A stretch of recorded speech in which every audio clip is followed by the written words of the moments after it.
We're in for tough times ahead. I think we could have really done with a energy expert in this portfolio. This one is coming with capacity and politics, meaning he's at a macro-political level. Inhlangano zepolitiki ziphefumule ngendlela ezahlukahlukene malungana nokuhlelwa kwekhabhinethi ngobutsha kunye nokungezelelwa komnyango wezegezi. Our students are going to classrooms with empty stomachs. Amabhasi avaliwe ukuthi asithatha sise eSoshanguve and i-lecture izokwazi ukuthi ichazele because abanye abafundi bakwazi ukuthi baqhubeke nezifundo.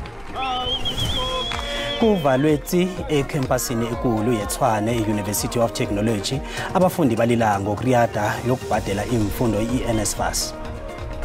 Siyakwamukela endabeni zesiNdebele ku-DTT akwande mzomkhulu. Kunamazizo ahlukahlukeneko ngokukhethwa kwakaDokotela Khosiyenthu Ramkhopa njengongqongqotjhe wezegezi. Abanye abasemkhakheni wezamabhizinisi bakwamukele ukukhethwa kwakhe bathi ngathana kade akhethwa, kanti abanye bathi uRamkhopa ubhalelwe kuphatha idorobha leTshwane njengemeyara yaphambilini begodwa nguye obangele ukuthi iTshwane igcine seyibhalelwa kangaka. Ngemva kokuthuliswa phezu kathathu uMengameli Ramaphosa ugcine awavezile amajuguluko wekhabhinethi. Fees are not going to be restricted. I-Business Unity South Africa ithi izokukhulumisana nongqongqotjhe wegezi ibone ukuthi ucabanga ukuthi kungenziwani ukurarulula umraro wegezi lo. Ibusa iyelelise ngokuthi uRamkhopa angaba nesitshijilo endabeni yokusebenza imisebenzi emibili ngesikhathi sinye ekumsebenzi ongaphasi komnyango wakhe kunye nomsebenzi kaNgqongqotjhe wezenjiwa namandla nokuthi uzowasebenzisa njani amandla anikelwa wona ngaphasi kwehlekelele velele inarha le. Umcozululi wezamandla uChris Yeland uthi njenganje kunabongqongqotjhe abanengi abathindeke endabeni ye-Eskom begodu ngikho lokho kuhlangahlanganisa ikambiso kahulumende. Now it's actually 5 ministers because there's the Minister of Finance who's involved very much with the money matters around the electricity and Eskom and its debt, etc. And we have the Minister of Cogta who's involved with the municipal electricity sector. So we had a very complex governance structure before. And with these 4 ministers, and we now have 5 ministers. So a complex governance structure, I think, has become more complicated, and it would be complicated in the best of circumstances, but we're actually in one of the worst of circumstances. So it is going to be very, very challenging. And if all these ministers were on the same page, working with a common purpose and a common vision, with a mindset of solving this problem together. In other words, taking a big problem, breaking it down into different parts, each minister having its area of responsibility to deal with, but all on the same page and working for a common purpose. I would think this is one way of tackling the problem. Break it down into chunks that are manageable. Nanyana uMengameli Ramaphosa azimisele ngokuphungula ikhabhinethi ngokukhamba kwesikhathi nje kodwa nabacozululi bathi ikhabhinethi eningi le iyathwenya. Iran has always been the biggest problem for many presidents in the country. They have actually, instead of shrinking the size of the cabinet, they've increased it, which is quite problematic because it increases the government wage bill, which obviously we saw in the recent budget that is now gone about 700 billion rands. But I think that the president did mention that he's looking at reducing the size of the cabinet. And I'm thinking that most probably he's looking at doing that post the elections in 2024. Should he be elected back as president? I believe that he's going to use that opportunity maybe to create a whole new cabinet that might have more younger people. And this is why he didn't tamper probably with the more senior members of this ministerial list. Umkhandlu wezenjiwa uthi ulinde ukusebenza kuhle noRamkhopa ekuraruleni umraro wegezi iSouth Africa eqalene nawo.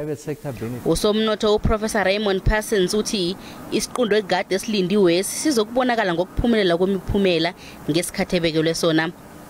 I-Business Leadership South Africa ithi inethemba lokuthi ikhabhinethi izokuletha umfutho ekuvuseleleni ikambiso etshali. Kanti ithi inethemba lokuthi ungqongqotjhe wegezi lo umuntu ozokhona ukusebenza namakoro wangeqadi. He understands the importance of leveraging the skills, the resources, the knowledge that exists in the private sector. He understands that government will only be able to turn the corner if there is meaningful partnership and collaboration between government and the private sector. So I think from that perspective, I have no doubt that he's actually going to do everything in his power to deliver on his mandate. I-PLSA isathonyekile ngokungakajugululwa kwabanye abongqongqoshe abangenza umsebenzi ngefanelo begodwa ithi isiqhema esijesi sinendima eqhakathekileke kufanele siyilime endabeni yezenzo ezimbi eziraga kweSouth Africa pha begodwa kulindeleke okukhulu kiso. Kusesenjalo inhlangano zepolitiki zizwakalise amazizo ahlukahlukeneko ngokuhlelwa ngobutsha kwekhabhinethi.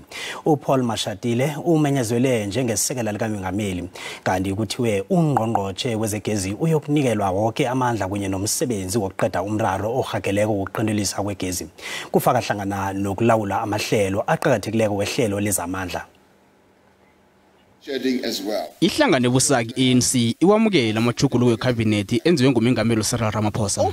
Let's get down to business. Let's see whether this focused approach on load shedding with somebody with level-headed academic record, understanding things. You know, it's something else to talk in generalities. These things need engineering capacity.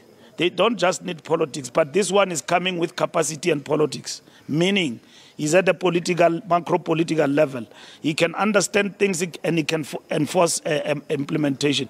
The Director did not have that. Ezinye inhlangano zidanile ngokumemezela kwaDr. Khosiyenzo Ramokgopa njengongqongqotshe wezegezi. uDr. Ramokgopa bekasebenza ngeofisini likamongameli njengomluleki kamongameli womthangalasisekelo begodu khaba yimayor eTshwane ehlangana nomnyaka u2010 no2016. We're in for tough times ahead. I think we could have really done with a energy expert in this portfolio to be able to get to grips with the crisis. We've now had an even larger cabinet with even more ministers laid on top of it, with another broken promise to reduce the size of cabinet. We had the same promise made in 2019 that there was going to be a review of the cabinet size. And here we are with an even larger cabinet. Bear in mind that each cabinet post costs the citizens of South Africa 37 million rand per year. Also redundant because South Africa has a Minister of Energy, South Africa has a Minister of Public Enterprises who are tasked with the responsibilities that this so-called minister is supposed to handle as well. So it is redundant, and thirdly, it's a revelation of Cyril Ramaphosa's level of cowardice and how he uses cabinet positions as a means to manage the factional warfare of political interests within the ANC. Because if Kwete Mantashe and Pravin Gordhan are failing to resolve the energy crisis in South Africa, why are they not removed and replaced by competent people? Inhlangano ezinesikhozi ne-ANC zwabukile amajuguluko kamongameli zithi zizoqalisisa amalungu ecabinet bona asebenza ngefanelo nawo. We are going to hold them accountable. They are also going to hold ourselves as workers accountable in terms of making sure that we deliver service, because there are policies. Once the policies that are developed, implementing of those policies is our own members who are public service, but make sure that the morale of those workers is uplifted, is improved, so that they are able to deliver service to the people of South Africa. In particular, this Minister of Electricity, where we have brought one of the best from within the movement, young, talented, skillful, who have proved himself in different areas, and I think we want to give him all our support, and he must reach out to all our people to seek support, as well as support within government and cabinet, so that we succeed, because this issue of energy is a major crisis for the country, and to succeed on it is very important. Abongqongqotshe abatsha kunye namasekela abongqongqotshe abatsha bazokufungisa elangeni lisazokumenyezelwa. Iindaba zokuthi isekela likamongameli we-ANC uPaul Mashatile ingasuthi uqalise inyawo eParliament ibonakele ngemva kokuthi uDavid Mabuza athokoze umsebenzi. Siqalela ikhambo lika Mashatile kezepolitiki njengoba nasi kalisekela likamongameli wenaga. uPaul Shipokosa Mashatile ubheke eUnion Buildings lapho ezoba khona yiphini likamongameli waseNingizimu Afrika, kodwa uhambo lakhe laqala esifundazweni saseGauteng eminyakeni eyi17 edlule. Lolu hambo laqala ngokuthi uMashatile ngonyaka ka2007 eqokwe njengosihlalo weANC esifundazweni saseGauteng. Eminyakeni emihlanu ezayo ngo2012 uMashatile wancintisana noDokotela uZwelimkhize ukuba umgcinimafa weANC kodwa wehluleka ukuwina. uMashatile kule minyaka o5 wathatha lo mnyaka eba iva kwayengumongameli waseNingizimu Afrika uJacob Zuma njengobuholi weANC yaseGauteng ngokukhuluma ngokugwamanda komandla ombuso ubuqophololo kanye nenkohlakalo. What kind of leaders are these who can't be told when they do wrong things? We want leaders who will listen. Masutelo dai kope president I ganchi. You must listen to our members. Those are the leaders we want. We want leaders who must prioritize the people at all times and not use their office for personal enrichment.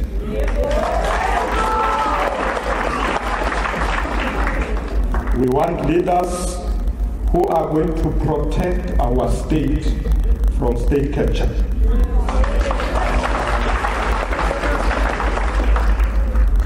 You know, one thing I don't understand really, maybe you guys should help me. How is it possible that we are there as the ANC and a leader in this country and you have things like state capture? How is it possible?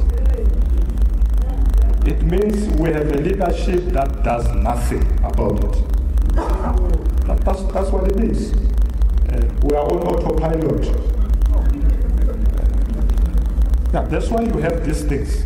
You see, when we have leaders who are scared, who have no courage, that's what we have. If we go to this conference and elect such people again, we will have ourselves to blame.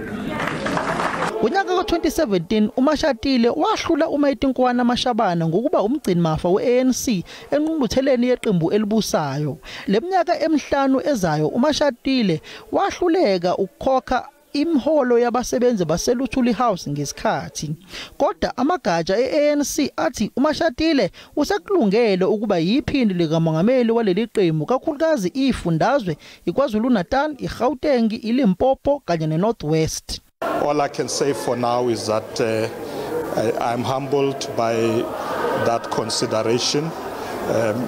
You know, leaders of the ANC must always be willing to serve. And Comrade Mashatile Paul, the total is 2,178. Lendodana yase Alexandra okuyilona lokishi elihluphekile nawo wonke aseNingizimu Afrika njengamanje useyiphini likamongameli weANC aphinde futhi abe yiphini likamongameli waseNingizimu Afrika. Lokhu kwadalwa ngokuthi wayeyiphini likamongameli uDavid Mabuza asula kulesikhundla. Ngendelani na ngivulela lo khethwe iconference. Ngoba na nyambono yenyakaza kancane manje nami ngiyasheshisa ukuthi nike space. President udosho ke ukuthi hayi Mabuza so shili mina naye sivumelene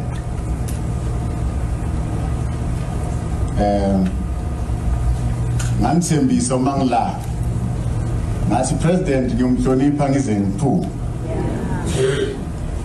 so ngiphumile ngiyacabanga ukuthi labo basele batomhlonipha ngenkathi uMabuza esula njengephini likamongameli uMashatile babemfungisa njengelunga leshayamthetho lekazwelonke. Sipokosa Paulus Mashatile swear that I will be faithful to the Republic of South Africa and will obey, respect, and uphold the Constitution and all other law of the Republic. And I solemnly promise to perform as a member of the National Assembly to the best of my ability. Please raise your hand and say, so help me God. So help me God. Ukwesula kwamabuza kwasusa namahlebezi athi umongameli we-ANC kanye nomongameli waseNingizimu Afrika akafuni ukuqoka uMashatile njengephini lakhe komkhulu kahulumeni e-Union Buildings. There is no crisis. No crisis at all. So you can read between the lines what's going to happen. We wouldn't send the deputy president to parliament to go and warm backbenchers. Otherwise, I would have taken him back with Makura here. So you must read between the lines and stop asking one and the same question.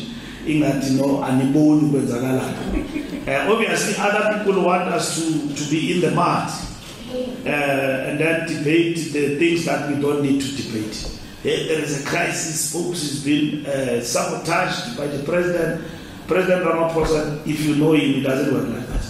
He doesn't even like Richard. Bekubonakala ukuthi uMashatile uzogcina eyiphini likamongameli waseNingizimu Afrika ngokuthi uyiphini likamongameli kwiqembu elibusayo iANC. Nalesi sinqumo umongameli uCyril Ramaphosa usesimemezilile. Well, I've been deployed to parliament by the ANC. You know, I'm a deputy president of the ANC. The deputy president of the country is a prerogative of the president. He is the one who decides who should be deputy president. Kudlondlobala kukaMashatile kwezombusazwe kuza emva kokuthi lolu hambo laqala eminyakeni eyi-16 edlule esifundazweni saseGauteng, kodwa nalesi sifundazwe sisengcupheni sokukhishwa emandleni ngokuthi ANC ayisavotelwa abantu ngenkalengwane ngendlela eyayikwenzeka ngakhona. Ngingusamkele Maseko wezindaba ze-SABC ngibika ngiseGoli.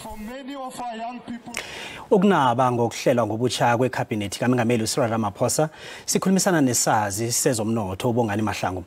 Akwande Mlungwa, uMengameli uCyril Ramaphosa uyichugululile ikhabhinethi yakhe ubeke uDr Khosiyentsho Ramokgopa njengongqongqotshe wezegezi ukube kanti ubemluleke ofisini yakhe. Ingabe lokho kuyokusiza na enahale njengoba na umnotho uwiswe khulu kuqindelisa kwegezi? Ngiyathokoza ukumenywa ehlelweni. So nasicala kuyena uDr Ramokgopa.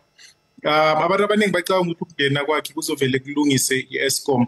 Mara kufanele sikhumbule ukuthi iEskom indaba zakhona akusindaba ezikhambisana ne-engineering kuphela, akusindaba ezikhambisana ne-management kuphela. Mara iEskom kunama issues akhambisana ne-corruption njengoba sazi ukuthi kunama syndicate abereke iEskom emalahleni, abereka ku-tracking. Njengoba sizwile ku-CEO le Eskom ekhambile enyangeni edlulile uDerrida izinto ezenzeka lapha eEskom. So if yena uzokhona ukudila nakho konke lokho ekwenzeke eEskom, then mhlambe ngaba nokuthi kube nencubekela phambili eEskom, mara kusilula ngaleyo ndlela. Mara nasicala naye futhi uDr Ramokgopa ukuthi ubereke njani isikhatha ku-infrastructure fund in the presidency. Esikhathini esiningi bekuma-roadshow nokumobilize ama-resources, so ayikho into ekhulu ayenzile lapho. Nasicala sikhatha i-MEC ye-economic development eGauteng noma uhlezi 5 months akukho okukhulu ezange kwenzeke lapho. And then futhi nasicala sikhathi ayimeya yeTshwane kunama-issue akhambisana namalona nama-water meter, iTshwane inakhona bengakhona ukuthi bereke nge-potential le bekhona ukubereka ngayo. So izinto ezinjengalezo nazo zizokubuya nje, and kufanele silimit ama-expectations ethu ukuthi angenzane eEskom nasicala zonke into ezingikhulume ngazo. Ukuthonywa kwe-ofisi yezegezi angekhe mhlambe kucabhele emsebenzini womnyango wezenjiwa namandla? Upresident ukhulumile ukuthi kuzoba namandla awayehlisako, amandla awathatha kuya wanikeze ku-portfolio lona etsha. And futhi bakhulumile nokuthi kuzoba ne-process ku-State of the Nation, ukhulumile ukuthi kuzoba ne-process ye-rationalization.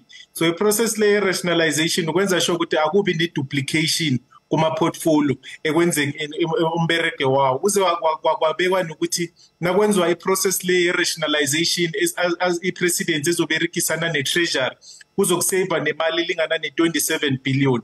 So ngiyathemba ukuthi ekukhambeni kwesikhathi enhle ukuthoma nje kumandla lawa azomnikeza wona ne-process le ye-rationalization angeke kube nokuthi kuba nama-duplication we-effort. Shukuthi i-duplication between i-department ka-Minister uGwede Mantashe, i-duplication futhi ne-department yaka-Minister uPravin Gordhan. So shukuthi i-ministry le etsha izokhona ukuthi wenze umbereko wayo ngaphandle kokuthi ingenelele kulawa amanye or lawa amanye angenelele kiyo.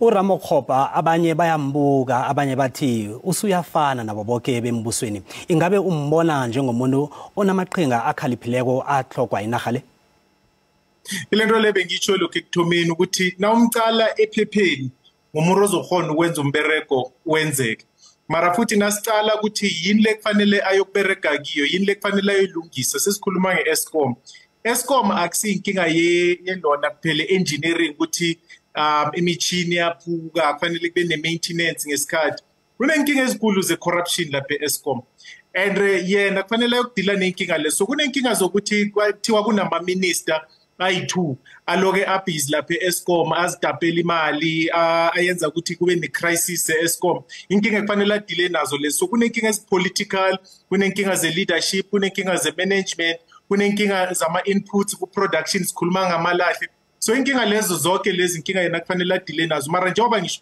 nomcala ephepheni ngumuntu ozokhona ukuthi enze umbereko mara nasicala lana khe aphatha khona eTshwane khulukhulu ukwenza ukuthi ungakhululeki ukuthi angaba ngumuntu ozokhona ukuthi aguqule izinto mara futhi Eskom or ibekwe under ilona state of emergency une-backing ka-president so mhlambe angakhona ukwenza something mara amehla amaningi nje yaphezu kwakhe ngoba Eskom siyazi ukubaluleka kwayo emnothweni ethu kulilwa ngemali kangaka nje enarheni le iyokubuyaphi iyokubhadela amasekela wabongqongqothe abaningi kangaka ngenye into leyo ngoba thina besicale ukuthi upresident njengoba ngisho ukuthi wakhuluma nge-rationalization wakhuluma nge-restructuring ngecabinet yakhe besicale ukuthi nakamemezela abantu laba azokubereka nabo kuya phambili becabinet uzobehlisa mara nasithi siyaqala unless amanambo amangekho right sisuke from nakuthoma ipresidency yakhe i-six administration sisuke ngathi ku-20 situke ku-28 saya ku-30 nawufaka yena no-deputy president ngisisa ku-32 so obviously kusho ukuthi lokho kuzokufaka increase expenditure yecabinet le and nasicala futhi productivity yecabinet le ayibonisi ukuthi izokhuphuka ngoba nangathi uyacala kusele 15 months to ama-elections so besicala ukuthi sizokuthola mhlambe icabinet ezokuthi gijime ezogucula izwe lethu mara le cabinet le acede ukuyenza izolo acede ukuyidibanisa izolo akusiyi-cabinet esinikeza i-confidence ukuzithemba singenza ne-example bafake umama uThembi Nkadimeng as i-minister ye-Cocta nangathi uyacala ukuthi bekenzani na isikhathi asese-deputy minister ye-Cocta ngoba bekufanele a-change ama-impact kuma-municipality bekufanele ancedise ama-municipality lawa under section 39 ubhalele kukwenza lokho sina 257 yamamasipala over half yawo akabereki ngendlela efanele abereke ngayo so ngibona ngathi ama-South African angeke ayijabulele ngiyo le isho ukuthi i-expenditure yecabinet yakhuphuka mara i-productivity yecabinet le ayibonisi ukuthi izokhuphuka ne-expenditure keminye iminyango efana nomnyango wezombuso hlanganyela newamanzi kufakwe amasekela amabili wabongqongqothe kutsho ukuthini lokho so nawuthi uyacala lezo nazizinto ezibalulekile ekufanele ucabinet lo adile ngazo ugovernment lo adile ngazo kuye le 15 months asele nayo so nawuthi uyacala esikhathini esiningi nakuba yi-cooperative governance inamahlangothi amabili so eliyi-one i-local government enye ama-traditional leaders so ngalokho-ke nabafaka ama-deputy minister ayi-2 mara ukuthi ayi-2 lawa kunesidingo sawo lokho njengoba ngisho sikubala nge-productivity and i-productivity ayikhuphuki so angeke kusho ukuthi isidingo sabo sikhona kunesidingo sokuthi sibe nama-deputy minister again sibuyela ku-productivity and nangikhuluma nge-productivity ngikhuluma ngoba ama-minister nama-deputy minister asayina into lebizwa ukuthi i-performance agreement nabathoma umbereko so nawathi uyacala ukuthi babereke njani according to i-performance agreement le bayisayina no-president abakwenze kufanele bakwenze so abasi-productive abantu abo so ukukhuphula inani labo akuguculi next and futhi noma sesithi yaqala amanye ama-ministry noma sesingakhulumi ngama-deputy sikhuluma ngayo i-ministry le yelona i-DPSA kufakwe umama uKivit kuthiwa une-experience nama-union mara nasicala lapho uyakhona e-Eastern Cape nalokhu akwenza sesese-Eastern Cape akusingumuntu naye obonise ukuthi angayenza umbereko loyo wenzeke and nawuthi uyacala noma ngaba ne-experience nama-union ama-union namhlanje nawa under pressure ngoba abantu abaningi bathi ama-union abathengisa to iqembu elibusako so abantu abaningi abana-confidence kuma-union wabo so yena noma ngaba ne-relationship ehle nabo still kufanele adeliver nabayini lawa under pressure. So angibonisi ukuthi bazana from labazanela khona kusho ukuthi kuzoba nomehluko. Mara njengoba ngisho ukuthi abantu beSouth Africa kufanele baziconcerne ngayo. Abayebona kuma Google baqale batype lapha performance agreement. Baqala bothembi nkadimini ukuthi bebabereka according to those agreements na. Baqale bonke ama minister lawa akhona nalawa zanke athindwe ukuthi bebabereka according to ama performance agreement na. So bazokubona ukuthi bebangakwenzi lokho. Abonzunza azanke akhitshwe and siyazi ukuthi unenkandali mara bamgcinile ku ministry le. So ngisi izinto lezi siziberekisa ukwenza determination ngoba nawuzokuthi hayi umbani ngiyamthanda ngoba maybe ngithanda ubuso bakhe bana ngimthanda ngoba ngithanda ubuso bakhe angeke ureach conclusion right. Fanele uqale into le bayisayinele ukuthi babereka accordingly na. Ula uzobona khona ukuthi abantu raba ababereka accordingly. So babasusile abozizigodwa babafaka ngale ku sports mara laphe kakhona uberekile nasi khuluma ngo-Andre director loceda ukuphuma i-vetting yakhe azange yenzwe kuhle uzizigoda bekaphethe i-portfolio le ubhalele ukwenza ubereko wakhe so abantu bebaphethe izwe lethu in terms of electricity i-generation i-distribution and-transmission bekuba abantu azange bavetwe kuhle by ilona state security mara nanguse kangale nje nangathi uyacala futhi khona uminister lo usindiswa loceda ukufakwa ku-transport umbereko wakhe emkhulu lapho uyakhona umuntu lo lapho uyakhona bekadeliver na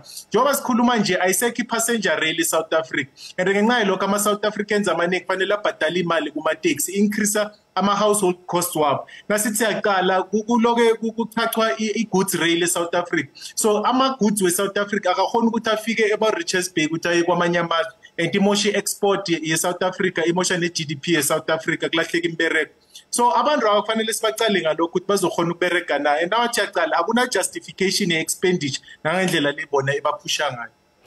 Sesiphetha Mlungwa sesisoke isiqhema sabongqongqotshe abakhethiweko kunye namasekela wabo ubabona banalo na ikhono elifaneleko lokuphakamisa inaga le. Nje ezokubuyela kulokho engikushilo ukuthi mina into evane ngiqale ukuthi umuntu nakabanga ungqongqosha namhlanje nakaba i-deputy minister namhlanje uthomephi no government in terms of i-political administration. That's why bengikhuluma ngaye uDr Ramaphosa ukuthi waduma ngeTshwane ngokuba yimeya yeTshwane. Nangathi yaqala uThembi Nkadimeng bekayimeya yePulukwane before aba i-deputy minister elona eParliament. So bonke abantu abakufanele sicale ukuthi babuya nawathi yaqala uThembi Nkadimeng kunamahembe ukuthi bekahlala eSandton mara ayimeya yePulukwane and yes yena uyazi ukuthi fanele kwenziweni uyazi local government fanele enzeni mara bekangakwenzi lokho bekayiphethe iSalga bekayithe ipresident yeSalga no Parkstown bekayipresident yeSalga uParkstown naye bekuyimeya yalana eJoburg Parkstown bekuyi-MEC ye-economic development so fanele thina ama-South Africans siqale ukuthi abantu babuyaphi badeliveni la babuya khona ukuze sibathembe namhlanje njengoba sebaku-cabinet or sebama-deputy minister so nawuthi yaqala generally nasikhuluma la babuya khona abenzanga izinto engathi sibonisa ukuthi abantu abasingabathemba namhlanje mara asibanikezeni ithuba mara into engishoko ukuthi kuna 15 months and if umuntu wabhalelwa mhlawumbe ukudeliver ayimeya for 5 years sizokubona ukuthi umuntu loyo angadeliver in 15 months. Mlungwa siyakuthokoza ngecozululo lakho. Nokuthokoza mina. Loyo ke bengumcozululo wethu wezomnotho ke uBongani Mahlangu siyakuthokoza. Akhe sokuqala ke imbono yababukeli njenganje ku Facebook.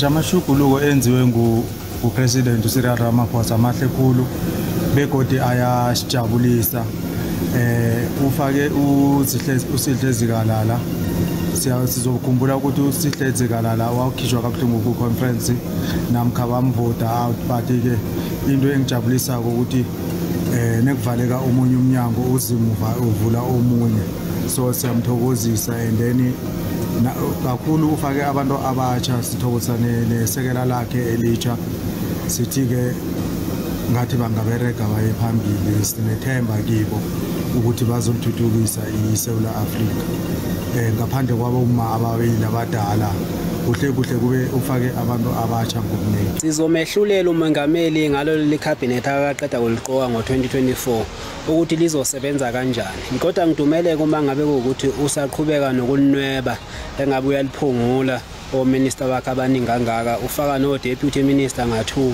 ilokho nje kungimangazile. Siyavuma uwenzile umongameli amajuguluko. Mara kodwa mina ngisazibuza ukuthi ubheka icela umchiyeleni ubheka icela sekakhulu lathana umkhuphile la lapha kuye achinje afaka omunye. Angisawuboni bereke kabheka icele bele sibukhulu kulamalanga. Ya no siyathokoza umongameli bewaphumelela wasitshela ukuthi ungqongqosho wazegezi ngubani nguKhosiyendzu.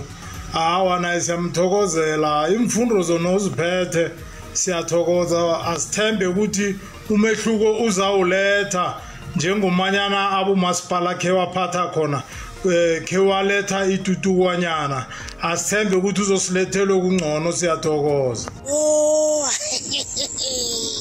Hayi wasiphinda ngobhekcela mama unkosazana Dlaminiso kwenzeka ntoni utheni kufaka abantu abaya kwimali yenkamnkam yamaxhego namaxhegwazana okanye kwenziwe icabinet ayiyo tuke lento nenzayo bakhona abantu abatsha abakwazi ukwenza lo msebenzi kwaEskom nesafuna singabi nambane ifaka umuntu ongena direction hayi kusazoba nzima eMzantsi Afrika xa kunje ndibona ingozi yodwa mina ndibona urhwaphilizo.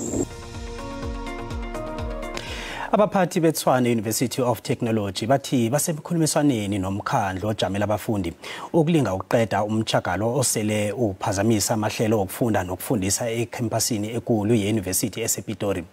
Abafundi bachagalela indawo zokuhlala eselezi zidala ukuriyada kokubhadela kwemali zeNSFAS nokutloliswa kwabafundi ngobukirikitshani. Abafundi bathi bazokuchagala bekufike la kulalelwa khona inlilo zabo.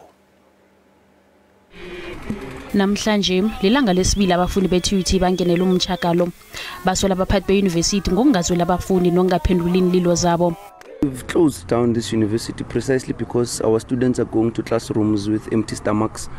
We're currently facing an issue where NSFAS has been delaying to release meal allowances for our students. The state of our traditional residences are in a state of a crisis. They're atrocious and they pose serious life threats. So we cannot then allow a situation where students are raising concerns and we just decide to remain silent. Abafundi abachagala kubathi abafundi abakoloda university bavalelwa ngaphandle kwezifundo kanti nabafundi esele baqedile imfundo zabo abakoloda abanikelwa iziqu zabo bekufike lapha babhadela khona. Nanyana abanye abafundi bawusekela umchagalo lo bathi basalele emva ngemfundo zabo. Angisuka le KZN ngizela ePretoria ngifuna ukuzofunda. Njengamanje angikhona ukuthi ngiattend iclass kule campus engikuyona imain campus amabhasi avaliwe ukuthi asithatha sise eSoshanguve and ilecture izokwazi ukuthi ichazele because abanye abafundi bakwazi ukuthi baqhubeke nezifundo while mina ngisele la ngisaliswa ukuthi ibhasi ayikwazi ukufika. Asikwazi ukuthi singaye emaklasini siba left behind. Some of us mele sifune ama practical ukuthi siye workplace, so us remaining behind iyang affecta kakhulu. We are not focusing. Some of us were graduates and we didn't receive our certificates. Abaphathi beuniversity bathi bakhulumisana nabafundi ukwenzela bona kutholwe isombululo kanti bathi abafundi abakalethi incwadi yenlilo. We regret the disruption of the academic program of the university at our Pretoria campuses, and students enrolled at these campuses cannot afford any further disruptions to the academic year. Current discussions are aimed at the speedy resumption of normal academic operations at the Pretoria campuses. And also to note is that the protesting student organization has not yet submitted a memorandum of grievances either to university management or the institutional SABC. Kana abafundi bafunge bona bazokurakela phambili nomchakalo bekufike la kulalelwa khona inlilo zabo.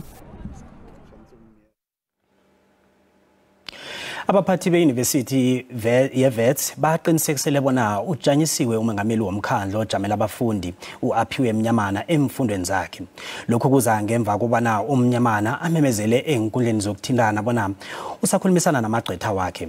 uMnyamana uhlangana nabafundi abanikelwe incwadi zokujanyiswa kule university ngokungenela umchakalo umalungana neentshijilo eziphathelene nemali yokufunda nendawo yokuhlala zabafundi.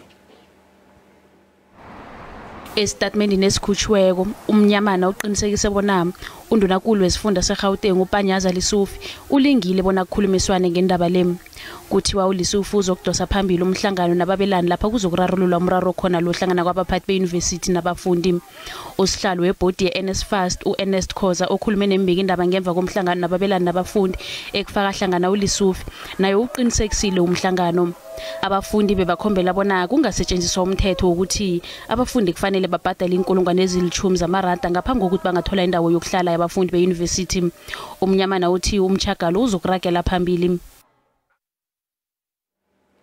Ikhansela leCope uDr Murunwa Makwarela ususiwe njengemeyara yeTshwane. Lokho kwenza bona iTshwane isale inganameyara. uMakwarela ukhethwe ngeveke epheleleko njengomeyara kanti ukususa kwakhe kukhambisana nendinyana usection 158 womthethosisekelo. uMakwarela wakhe wabalwa njengohagalelwa mthono ngo-2016 bekabekelwa ukufikela namhlanje ukuthi alethe incwadi yokuthi sewuhlanjululiwe kodwana akhange enze njalo. Umphathi wedorobheni ufumene umbiko ovele ofisini le-IEC esifundeni esimalungana nendaba yokungasaqatshwa kwakaMakwarela. uMakwarela ukhethwe njengemeyara yeTshwane ngeveke epheleleko ngelesibili. Isiqundu sokungasaqatshwa kwakhe sithethwe ngokuya ngokomthetho womthethosisekelo we-section 158. uMakwarela kwathiwa kunamahlelo abekawakhamba angakawaqedi ngomnyaka ka-2016. Ngokuya komthethosisekelo umuntu ekuthiwa unamahlelo angakawaqedi akakavumeleki bona angaba lilunga lomkhandlu. Umphathi wedorobheni unikele uMakwarela bekube namhlanje bona amnikele incwadi etshoko bona waqeda amahlelo bekawakhamba. Kanti uMakwarela ubhalelwe kuletha ubufakazi balokho.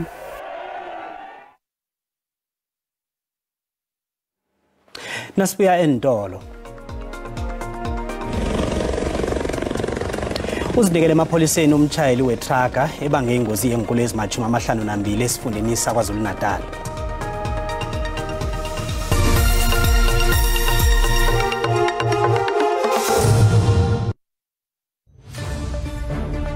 SABC News is launching a 24-hour news channel on DTT in all indigenous languages. This DTT channel will provide news bulletins at the top of each hour, from current affairs to live parliament proceedings in your language. SABC News, your voice, independent, impartial. Sisaraga nendaba lapha ku DTT nawuqeda ukungena siyakwamkela. Uziphekelele emapholiseni umtshayeli oneminyaka ema-23 ubudala wetraka elibandakanyeke engozini yomlandelande wenkoloyi endleleni M41 ihlanu kwe-M4 izolo ekuseni. Leli traka litshayisa inkolo ezibalelwe ema-45 ngesikhathi sesiminyaminya senkolo endleleni izolo ekuseni. Kulimele abantu abama-22 kulesi sehlakalo. Bathathu kulabo abalimeleko balimele ukubabazekako kubalwa kibo nomostisi ogijinyiselwe esibhedlela ngesiphaphamtshini. Itraga libhincene ngaphandle kwendlela laphehuke bangenela ukudanyana amamitha amakhulu nalapho kwenzeke khona lokho kuchayisana. Akukabi nombiko wabantu ababhubhileko bekube nje. Somkhulumi wamapholisa kwaZulu-Natal uThenjiswa Ngcobo uthi umtshayeli uvulelwe icala lokubabudlapha nokushayela budlapha. Amapholisa athi umtshayeli ubalekile ngesikhathi sengozi le kodwa wabuya wazinikela emapholiseni izolo ebusuku. Kanti umtshayeli weminyaka ema-23 lo zokuvela ekhotho maduze nje.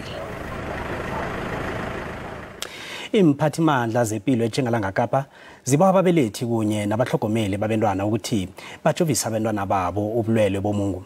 Ijima lokujovela umungu lithome ngemva kokwehla kobulwele obu kanti ama-laboratory amane aqinisekise bona sele bakhona abanomungu esifundeni esi. Umungu ubulwele obuhatsheka msinya, amathwayo wawo kubalwa ukuluka amathimila, ukuchisa kunye nokuqubuka inlonda ezincane emzimbeni. Imphathimandla zempilo zithi abanye abantu bayabhubha ngobulwele obu. Ijimeli lokuphandlulula abantu ngobulwele bomungu lithome ekuthomeni kwakamhlolanja lizakaraga njalo bekube sekupheleni kwenyanga le. It is highly contagious. So imagine the child coming to the creche. Mommy saw the child had a little bit of a sniffles, a runny nose, the child had a fever, and then this rash appears and mommy just decided, let me just send the child, I don't know what this is, but that could be measles, and we have to have laboratory confirmed cases, but that could be measles. And imagine sending the child either to a creche or to a school. The entire creche could then have measles, and that will spread to the rest, to their mommies and their homes. And in terms of it will just escalate a outbreak in the country. Ukruga uthi kubonakala kubuthaka kakhulu ukuthatha imjovo. Batsho bangaphezulu kwe-300,000 abantwana abajovwe ukufikela nje emtholapilo yomphakathi. Imjovo eyi-12,000 ithunyelwe emtholapilo yangeqadi. Measles vaccinations children have been getting all their life. In terms of when they are 6 months, when they are 12 months, they've had the measles vaccination. Now it is this big campaign that we are doing, and parents are reluctant because my child had the measles and the child is now, the child had it at 2 years, and now the child is older. But we still, in the Western Cape, we just want to make sure, and in the rest of the country, that we cover our children for measles so that we don't have to sit with another outbreak like we had with COVID-19. Ijimeli lithome nkulisa kunye nenkolweni. Njengombani imphathimandla zomnyango wezempilo zibawa izakhamuzi bona zithatha abantwana ziyobajovisa. I see our children getting sick every time, and that's why I told you, getting every time, every child getting sick, you see, but it's the time, the right time to bring the child. And the lewe as it is. Empilweni amalwele manengikhulu kuyafuneka ukuthi sibabelethi sivikele abantwana bethu ngokuthi bajove. Imphathimandla zempilo zibawa inhlangano zomphakathi amasondo bona akhuthaza ababelethi bona bayokujovisela abantwana babo umungu.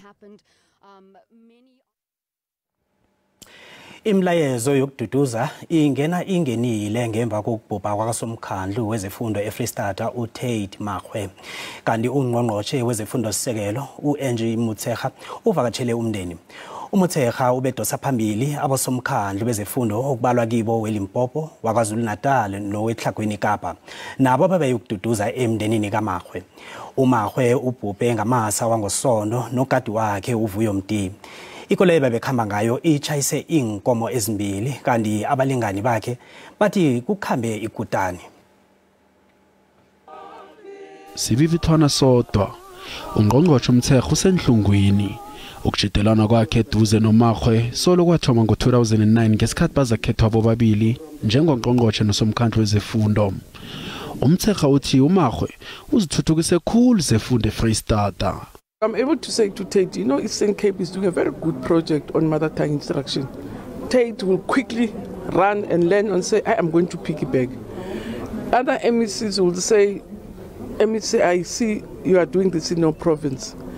Can we come and study?